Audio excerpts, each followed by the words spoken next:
తాటక తిరుగుతూ ఉంటుంది. ఆమె మనుష్యుల వాసన తగిలితే వచ్చి భక్షిస్తుంది. రామ, ఆడది కదా అని ఆలోచించద్దు. లోకాన్ని రక్షించడం కోసం దారి తప్పిపోయి అధర్మంలో ఉన్నది ఆడదైనా సరే చంపవచ్చు. నేను చెప్తున్నాను కాబట్టి తాటక ఇప్పుడు వస్తుంది, నువ్వు వెంటనే చంపేసేయి.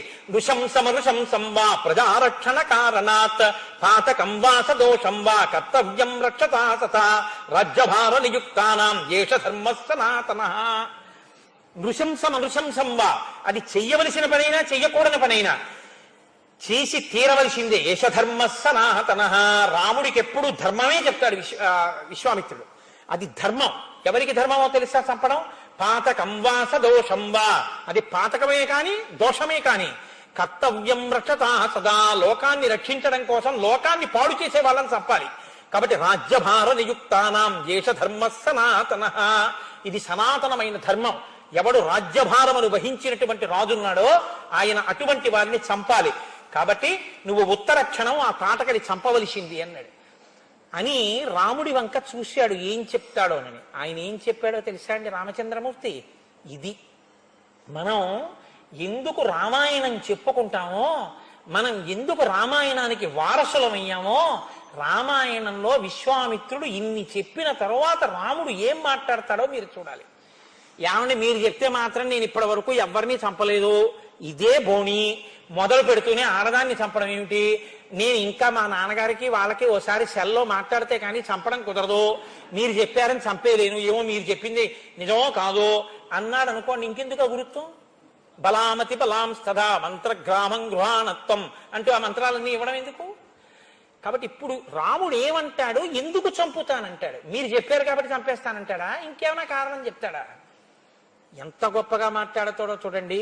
పితుర్వచన నిర్దేశాత్ పితుర్వచన గౌరవాత్ వచనం కౌశికస్యేతి కర్తవ్యం అవిశంకయా అనుశిష్టోస్మ్యయోధ్యాయాం గురు మధ్యే మహాత్మన పిత్రా దశరథేనాహం ఆవజ్ఞేయం హి తద్వచః గోబ్రాహ్మణ హితార్థాయ దేశస్యాస్య సుఖాయ చ తవ చైనా ప్రమేయస్య వచనం కర్తుముద్యతః. అయోధ్యా పట్టణంలో సభలో అంతమంది ఎదురుగుండా ఉండగా మా నాన్నగారు నన్ను అంతఃపురంలోంచి తీసుకొచ్చి నా మూర్ధన్య స్థానమునందు ముద్దు పెట్టుకుని మిమ్మల్ని చూపించి మీతో పంపించేటప్పుడు నాతో ఒక మాట చెప్పారు. ఈయన మహానుభావుడు, ఈయన ఆజ్ఞ అనుల్లంఘనీయము, ఈయన చెప్పిన మాట అతిక్రమించకూడదు రామా, ఈయన వెంట వెళ్ళని చెప్పారు. నేను మనుష్యుడను, నా మొదటి ధర్మం పుత్రధర్మం. మా నాన్నగారు నన్ను పంపించినప్పుడు మీరు ఏం చెప్తే అది చెయ్యమని చెప్పారు. కాబట్టి పితుర్వచన నిర్దేశాత్ పితుర్వచన కారణాత్, మా నాన్నగారు చెప్పారు కాబట్టి చంపేస్తానన్నాడు. ఇది తండ్రికి ఇచ్చిన గౌరవం. దీనికి మనం వారసులం. అటువంటి వారసత్వం ఉన్నటువంటి జాతిలో నాన్నగారు మీరు నాకు పిల్లను చూడడం ఏమిటి అని అడిగినటువంటి డైలాగు రాయడం ఎంత దారుణమో మీరు ఆలోచించండి. మన పిల్లలకి అటువంటివి తీసుకొచ్చి కేబుల్ టీవీకి 200 కట్టి చూపించి పాడు చేసి విషవృక్షాలను తయారు చేసుకున్న సంస్కృతికి దిగజారిపోయి మనం ఇవాళ ఎంత ఘోరాపచారం చేస్తున్నామో విద్యులు మీరు బాగా ఆలోచించండి. పితుర్వచన నిర్దేశాత్ పితుర్వచన కారణాత్ వచనం కౌశికస్యేతి కర్తవ్యమని అవిశంకయా. బ్రహ్మములు తెలుసున్నవాడివి, బ్రహ్మర్షివి, నువ్వు నాకు ఇది ధర్మమని చెప్పిన తరువాత ఇక నేను అతిక్రమించడం అన్నది ఉండదు. నా బుద్ధితో ఆలోచించవలసిన పని లేదు. తండ్రి చెప్పాడు, మీరు చెప్పారు, నేను తాటకా సంహారం చేస్తున్నానన్నారు.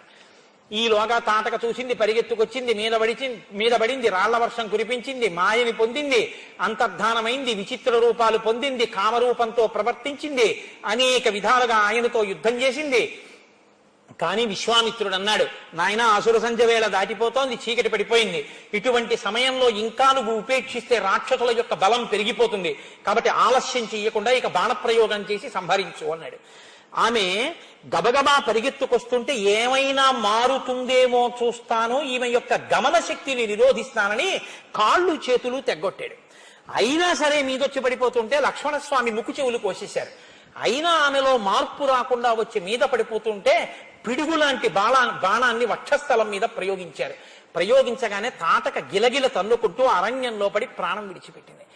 అమ్మయ్యా, తాటక మరణించిందన్న శుభవార్తకిట ఈ లోకంలో ఉన్న వాళ్ళు కాదు, ఇంద్రుడితో సహా దేవతలందరూ లేచి నిలబడ్డారట. ఎంత శుభవార్త!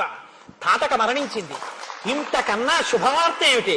మహానుభావుడు విశ్వామిత్రుడు బ్రహ్మర్షి రామలక్ష్మణుల్ని తీసుకెళ్లి లోకరక్షణార్థం తాటకా సంహారం చేయించి ఇంతటి మహోపకారం చేశాడని తాం హతాం భీమ సంకాశం దృష్టాసురపతిస్తదా సాధు సాధ్వితి కాకుత్సం సురాశ్చ సమపూజయన్. గొప్ప పని అంటూ దేవతలు ఇంద్రుడు కూడా పరుగున వచ్చి రామచంద్రమూర్తిని స్తోత్రం చేశారట. విశ్వామిత్రుడు ప్రహృష్టవదన ఎంతో ఆనందించాట. అబ్బా, ఏమి శిష్యుడు దొరికాడరా! నేను ఒక మాట చెప్తే అతిక్రమించకుండా తవ చైనా ప్రమేయస్య వచనం కర్తుముజ్జత, నీ మాటకి చంపేస్తానని చంపాడు. ఇది నా శిష్యుడని పొంగిపోయేట. కానీ శిష్యుడిని పొగడకూడదు. ఎంతో సంతోషించి, నాయనా రండి, మనం ఇక్కడ తాటకా సంహారం అయిపోయింది, మనందరం బయలుదేరుదామని చెప్పి చీకటి పడిపోయిన తర్వాత నిర్భయంగా మళ్ళీ ఇద్దరు పిల్లల్ని పెట్టుకుని చక్కగా వనంలోనే పడుకుని మంచి కథలతోటి చక్కటి విషయాలతోటి మళ్ళీ మనవలిద్దరినీ తాతగారు పట్టుకున్నట్టుగా పడుకోబెట్టుకుని ఎంతో మంచి కబుర్లు చెప్తూ ఆశ్రమంలో అక్కడ ఉన్నటువంటి వాళ్ళందరూ చుట్టుపక్కల వాళ్ళందరూ కూడా వస్తే ఎంతో ఆనందంగా ఆ రోజు రాత్రి విశ్వామిత్రుడు రామలక్ష్మణులతో కలిసి పడుకుని నిద్రపోతున్నాడు. ఇంకా ఇంతకన్నా